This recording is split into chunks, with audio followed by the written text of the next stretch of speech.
Have a passion, hobby, or expertise and want to share it with the world? Why not do a podcast? The Podstation offers a wide range of packages to make this a reality, ranging from training and support for those who have no idea where to begin, to podcasters who just need somewhere to host their show. With prices starting at a mere £15 per month, you can now get involved in one of the fastest growing entertainment forms in the world without all the headaches. To find out more, visit thepodstation.co.uk/station-packages. And remember, those with passion, podcast.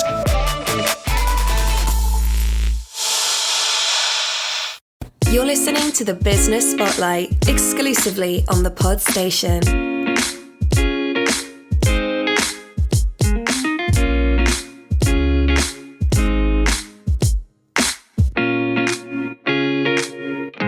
Hello listeners, welcome to Business Spotlight. My name is Mark Latham, I'm one of the co-founders of the Podstation. If you're familiar with the Business Spotlight, each episode we showcase an individual or a business who discusses their expertise. During the course of listening, find out a few hints or tips, or maybe be interested in the subject matter. It's worthwhile tuning in. If you want to email us, it's the Business Spotlight at the Podstation. You can get in touch to be on the show if that's what you want to do. You can also find us on all of the social media, Facebook, Instagram, Twitter and LinkedIn. You can go direct to the Podstation and message us, or even if you want to do a direct message on LinkedIn, you can do that as well. If you want to find the Business Spotlight, you could go to www.thepodstation.co.uk, go to the Business Spotlight tab, follow the instructions to the major platforms, and then if you even want to get the show downloaded each time there's a new episode, you can subscribe, which means it saves you all of this for future episodes. Because we're with the times, we're also on YouTube, but we haven't got the video at the moment. We're still working our way through that wonderful technological advance. I've been reliably informed it will happen, so you will get to see either myself or Mark and our wonderful faces live and direct into your computer. Joining me this episode though is Greg Hulme, who is going to share his wonderful journey so far. Welcome, Greg. Hi Mark, how's it going? Not too bad, how are you? I'm very well, thank you. Well, thank you for joining me. I'm really interested to hear more about you, because we've met before. Our paths have crossed many times. Every time we speak, you always seem to be doing something wonderful and more creative than the last. I think probably the best thing with any of these things is to start at the beginning. Where did your journey begin? Right. Well, I've always been a huge fan of movies. That's been my passion for everything pretty much that I've undertaken job-wise. I always wanted to be a film director, and when I left high school, I decided to make a couple of short films just with friends, doing me favours and things. I realised that pretty much every aspect of making a film is an absolute nightmare.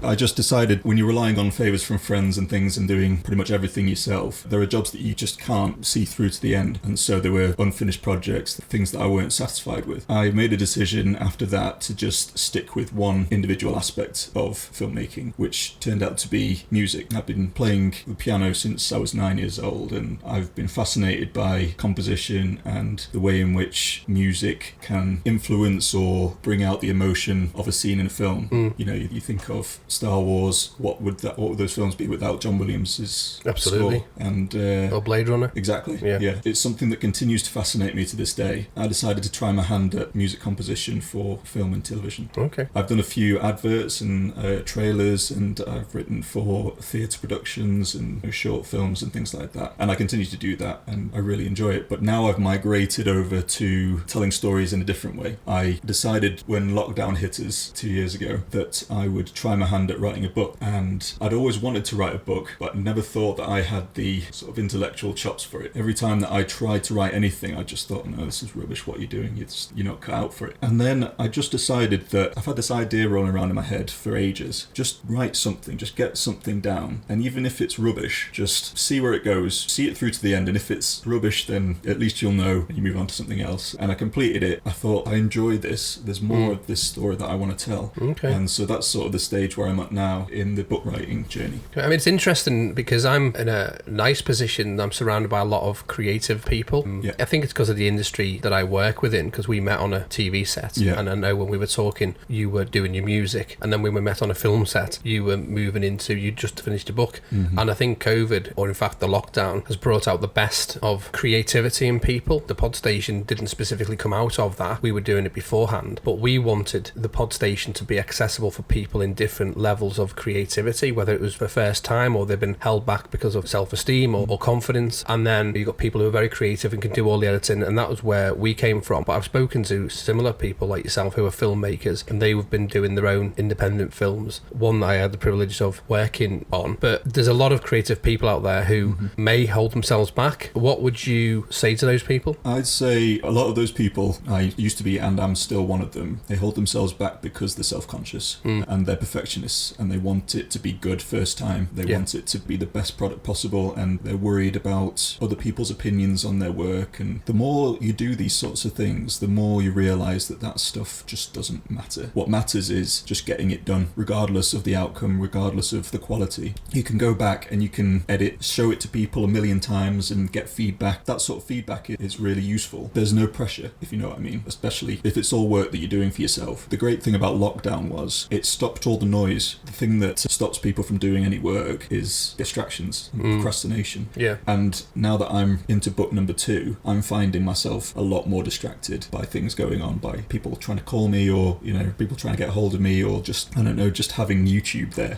which it was there already, but now it seems harder to focus on one specific thing. Do we need another pandemic? Do we need another pandemic? Don't jinx it, Christ. We could have another lockdown and you'll get another book done.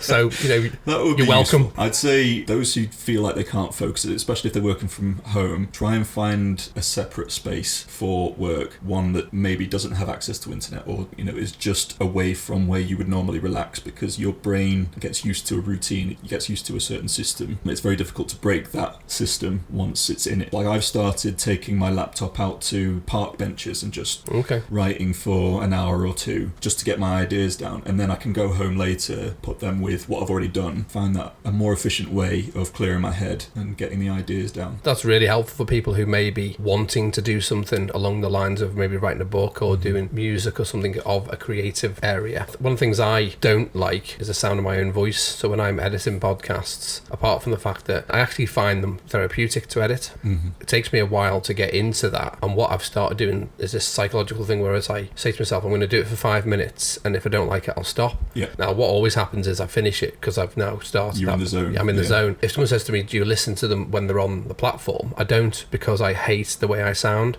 Everyone does. Yeah, and I think it's how your inner ear, or how you audibly hear yourself. Yeah. I'm not a big fan, but having spent several hours editing something where I've just been talking, I'm literally rolling my eyes thinking, oh, Mark, just stopped. And I think it's something that's unique to the creative. I speak to theatre actors and musicians and different people across the wide spectrum of all things creative. Pretty much they would class themselves as introverts, low self-esteem, or lacking in confidence, but they're extremely talented, and it's an untapped talent because they haven't been discovered yet. Yeah. And I think it's sad because there's a lot of people out there who are extremely talented who probably get sort of outshined by people who are just the 5-minute wonder type thing, where people are just booked because they did a job well. And there's so many other people out there who miss out on opportunities because you're just wheeling the same people all the time. Yeah. There's a lot of nepotism and it's very cliquey. It is. Yeah. And in this industry, like most things, it's who you know, it's not what you know, and you can be as talented as you like, but if there's no one there to see it, then you're not going to profit from it, unfortunately. And there's a lot of people in that situation, but just got to try and network with people, get yourself in an environment where people will be interested in the same things as you and want to help you. This is definitely a niche area where it's an emerging marketplace for creative minds and creativity, because I'm aware that if you want to be seen, the only way you can do that is by doing it yourself. Like you said earlier on, can't rely on other people. It's a slower process because you are funding it yourself, you're doing it yourself, and you're probably working as well, and you're hustling for jobs and everything else. But ultimately, it's one of these things where you say to people you can do this thing. They seem to ignore that fact that you can do this thing. You need to then show them you can do the thing you said you can do, and then they go, oh yeah, you can do that thing. It's like, well, I did tell you, but you didn't listen. That's what I find a lot of people who I speak to and work with are similar to you, where they aren't waiting for the phone call from George Lucas. They're not waiting for Steven Spielberg to say, we need you on set. They're doing it themselves. They're not waiting around for the call from Hollywood. I think that keeps you humble, and it also reminds you where you came from, and you never forget that because you know you fought hard to get to where you are. I think you appreciate it more, and also if you enjoy it, well, why wouldn't you do it for yourself? Exactly. Yeah. When you're doing these sorts of things, you should be doing it regardless of whether you get paid or not, because it's a passion. It's not something you should go into thinking, oh, I'm going to get rich out of this. There's going to be there's very few people who actually are lucky enough to get in that position. There's millions of people fighting for the same jobs, and you know, you've got to prove to yourself and to those people that you can do it well and do it efficient. The only way to do that is to put the work in, put the time in, and a lot of the time you're doing lots of different things just to see where you fit in, and it's very difficult to earn money, but that's a sacrifice you make in order to live out your passions, and it's tough. It's a tough industry. Well, if it doesn't cost you something personally, then there's no point in doing it, is there? No. The ones who talk about it are usually the ones who don't do anything about it. I mean, 90% of actors are out of work, and I was having this conversation only last week with somebody who was saying that years and years ago, Hollywood actors would never do TV or any advertisement at all. It was beneath them. Mm-hmm. So there was loads of work for people to do commercials, advertisements, TV work, with loads of people being able to go and audition. It's quite lucrative now when you're getting £1 million an episode because you've been on a procedural drama for the past 20 years and you can command £1 million an episode. It's more lucrative to do TV than it is to do a movie. Yeah, there's more work for TV now, isn't there? Yeah. Because of Netflix and because of all these streaming services. Who are not a sponsor. We won't. Yeah, we won't go down that. There's just so many platforms now. Yeah. I know other Mark, he and I, when we talk about on our Two Mark show, shameless plug, we talk often about the fact that every single company now is doing their own streaming platform. So you've got Peacock, Paramount Plus now, which is taking back all of their stuff and putting it on their platform. Yeah. You've got Disney, Amazon, Hulu, Netflix, and the content, if you watch terrestrial TV as well, there's a lot of good drama on some of the terrestrial shows because of the TV license politics that's going on. Those companies now are trying desperately to turn out better content because they're losing viewers. Why pay a TV license when you can pay for Netflix and get all the stuff you like? Yeah. Unfortunately, the more saturated the market gets, the less people are going to watch telly. That's just the way it is. The more choices people have, the less things are going to make any money. Yeah. I don't quite know what the solution to that is. You know, there was a time when there was only 5 TV shows when I was growing up, and you watched whatever was on. And now it's like you can just choose anything at the drop of a hat as long as you're willing to pay a monthly subscription. Absolutely. And I think the industry's suffering for it. But well, I'm old enough to remember 3 channels. And then when Sky came out, I got Sky. I remember then when there was over 100 channels, and you couldn't find anything to watch unless you're willing to pay. Well, exactly, a lot for that's movies right. and sports and stuff. And that's where they made the money. But now you see the other problem you've got is you're going to have massive churn. You're going to either have people who subscribe to every single platform and pay more than they would do with Sky, or they will pick a particular platform that suits their needs, but there'll be loads of churn because people go, well, I've watched that show now, or I've had my 30 days free, I'll go and try the next 30 days on Hulu or whatever, and then they'll watch what they can, because people binge now. I mean, I binge because I'm an insomniac. I watched the whole of Goliath season 3 in one night. Right, yeah. Boom, done. So I don't need 30 days. I could have probably watched all I needed to watch on Amazon in a week or two, and then I'm done then. And I move on to Peacock for free or whatever. And so you're going to have people leaving platforms to go elsewhere, which does make it difficult. The best thing to do is turn it off, isn't it? Yeah, well, that's where I was a few years ago. I was like, once these streaming services started taking over, I was like, I can't binge anymore. I can't dedicate that much time to a TV show because they're addictive and there's so much good stuff. Yeah. There's so much good content. How do you choose from one to the next? You don't. You just watch it all. Yeah. And it was taking away time that I really should have been writing or doing music or whatever. So now I barely watch telly at all. Okay. I might watch The Chase while I'm having my dinner, but that's about it. The Chase. Yeah. I'm going to have to edit that one. How dare you? It's a great TV show. If you say so. Well, no, I'll take your word for that. Well, we put the world of TV and film to rights now. What other things do people need to know about you? Obviously, the book. You said you're on your second one, so I'm assuming that tells me that you've got one book done. Yes, Magnus Powell and the Shadow Squad is the title. Okay. It came out last December. Shall I give the synopsis of that? Absolutely, tell us more, yes. Yeah, it's a story of a 15-year-old boy who has been locked up in a prison his whole life. It's set in a dystopian future where a biological weapon has wiped out most of the planet. This boy, he gets broken out of prison by a group of freedom fighters who wish to overthrow a tyrannical government who's abandoned the citizens that they swore to protect. And along the way, Magnus finds that he has certain supernatural powers which he needs to learn to take control of before they take control of him, basically. Is it the power to take a photograph of food before you eat it so you don't forget what it looks like? Gotta get those hits, haven't you? I know, yeah. That's all that matters. Instant gratification is the only thing you live for these days.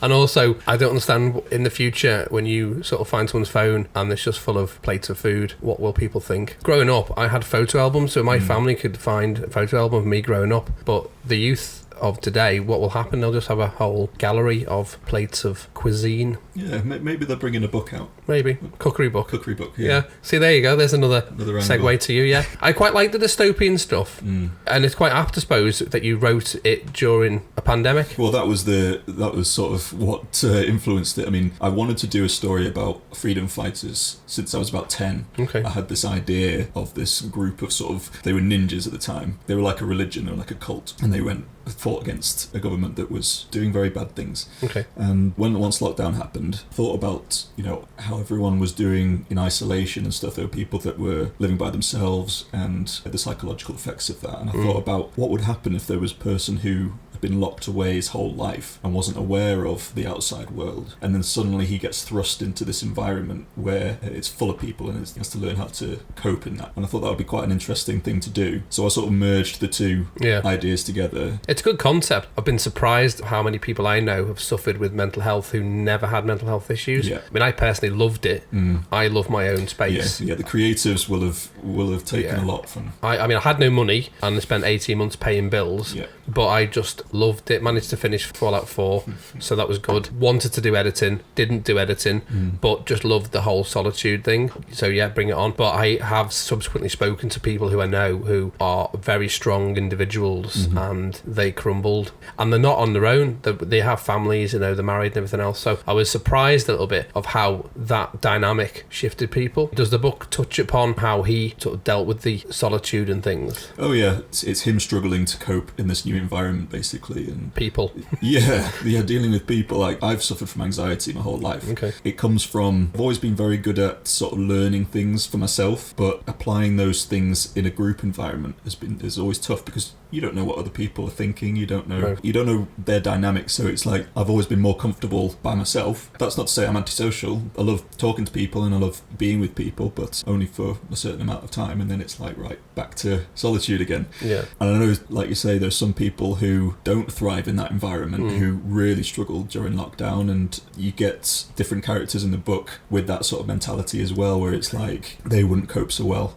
in that sort of environment. That sounds really interesting. And so will this be part of a series then? I intend to. I'm shortening it to a trilogy for now. I think I've got that in me in the next few years, and if there's a demand for more books within the same universe, then I'll consider it. For now, I've got the 3 stories fully fledged out, halfway through book number 2 now. And this is the second part of this? Okay. I mean, if you sell the rights to it, whatever you do, don't cast Jared Leto, because he'll just ruin it for you. Don't worry, that ain't gonna happen. I can tell you now, it'll just ruin the film. The most important thing, having learned about the book, where can people buy it? Where can they get hold of it? It's currently available on Amazon and Kindle. Okay. We're hoping to get it into Waterstones in the next few months, but no guarantees on that yet. Just Amazon at the moment. And, that is exciting. And so this part of the show, I think we've kind of covered everything, unless there's anything else you can think of what is spectacular about you. And if there isn't, what we tend to do on the show is get the guest to maybe give some tips and hints to people, particularly within the area that you're working within, things that you've learned along the way that you would give advice to people who will kind of start on that journey.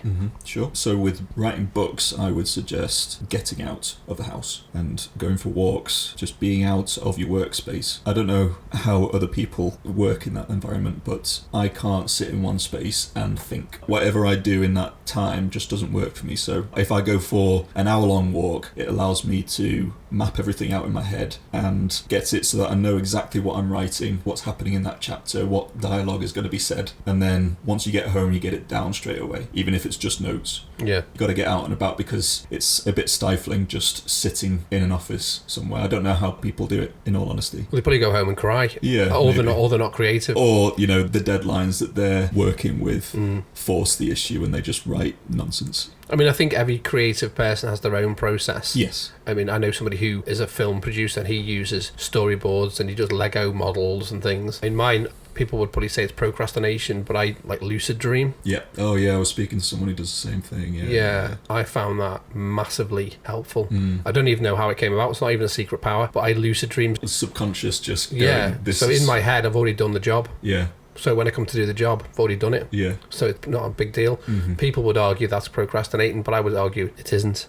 No, yeah, as long as you're getting something out of it, in the end, it doesn't really matter. When I was in high school, I was so bored in school. I'd just looking out the window, thinking about a movie scene in my head that I'd made up. Yeah. Or a fight scene I could choreograph within the, bouncing over the desks or something. That was me daydreaming, and yes, nothing came of it, but when you get older, you were able to actually manifest things easier and utilize those abilities is the wrong word, but those things that you do naturally, sort of daydreaming, you can turn into something that is actually you can share with people, basically. Yeah, I mean, I think it's a productive process. Yeah. And I think everybody has a process. Any other tips? For those who are interested in music, because I do both. You're just boasting now. Oh, sorry, just, multi-talented, what can I say? For me, who plays piano, just sitting at the piano for several hours, just messing about is the best thing possible for composition. Even if you don't come out with anything in the end, you are utilizing every aspect of your brain to just play, basically. If you've got something that you need to play or that you need to compose for a job, eventually something will come which sounds right. It might take days, it might take weeks, depending on your deadline, but eventually something will come out of it and you'll be like, right, yeah, you've got that now. Keep playing it, keep playing it, keep playing it. Repetition. And you're looking for a skeleton, basically. And it's like the same with book writing. You're looking for the skeleton of the idea, and then you can go back and add layers. Put meat on the bones. Yeah, exactly. And take things away and add things, and don't think about making it perfect straight away. I mean, I suppose that's the good thing with writing, especially now. I mean, I used to write short stories when I was a kid, and I used to have the old-fashioned typewriter. Oh, really? Yeah. I wouldn't say it was out of being that way inclined. When you have authors who, like Stephen King, who probably would have an old-fashioned typewriter just for part of his process. Yeah. We didn't have a computer. Really? And it was when I was in my early years of secondary school. It used to keep my sister awake because it was like the crashing of the keys, and he'd have the bing and then the roll. Noisy and things. yeah, I've still got them, but I have to dust them off, but they're not particularly great. Now with computers, you can go back to a chapter and flesh that chapter out, or go, doesn't quite work. So you have that ability. Yeah, I don't have the ability to write on a typewriter. Unfortunately, I'd waste so much paper, because my sentences, if you saw my first drafts of my chapters, you'd think this guy's a complete idiot. But like I said, you now are afforded the opportunity to go back and add things and make it sound good, whereas with the typewriter, you're limited in that. Yeah, the amount of times... I didn't even have the one that had the Tipex strip. It was a really old-fashioned one. Wow. Yeah, it was the side... I'm jealous. I'd quite like to see it. Yeah, it probably got Antiques Roadshow status now. It's the type of thing that if it fell on you, you'd be done. Yeah. Yeah. They'd probably just bury you with it. A really nice one as well, but it's just very loud. Limited the times when you could do it. Did you enjoy the process? I did. I didn't enjoy making the errors because I'd learned to type on a typewriter, again, show my age, before computers, and then I went on to learn word processing. So I was already proficient on typing. Yeah. Like with anything with technology, they make it so easy for you, where you can get a Tipex strip, or you can type it into a word processor and press print and it'll do it on a typewriter. Those technological advances. Yeah. Which kind of defeats the object of the process, really. It does a bit. Yeah. I enjoyed the typewriter, feeding the paper in. It sort of ended up being like a Stephen King novel. Made it feel more official for you. Yeah, that Stephen J. Canal, where he pulls the last piece of paper out of the typewriter and lets it fall on the pad for his last final part of his book. Sort of satisfying noise. Yeah, it was just short stories. It wasn't anything in the realms that you're doing. It was just an enjoyable thing. It was a hobby and came out of thoughts and, you say, daydreaming and just... Yeah, it's important to do that. It's important to get your ideas down, because otherwise, like I said, this freedom fighters idea I've been thinking about since I was in my teens. Okay. And it was just a nothing thing that I didn't even think would become something. Yeah. But then I was in lockdown, I was like, what can I do? How can I express myself in a creative way? I just pulled that thing from the back of my mind from years ago. Amazing. You just never know when a good idea will come up, so it's good to get things down just in case. Absolutely. And now you're on Amazon. I am. An author. I know. It's a bit crazy. Just to round off this episode, if you're happy for me to ask, if people want to get hold of you, how can they reach you? Yep, you can add me on Twitter at Greg Hulme Music. Email me, greghume@hotmail.com. I'm on Instagram, Greg Hulme Author, or Greg Hulme Music Composer. Right, 2, eh? Yeah.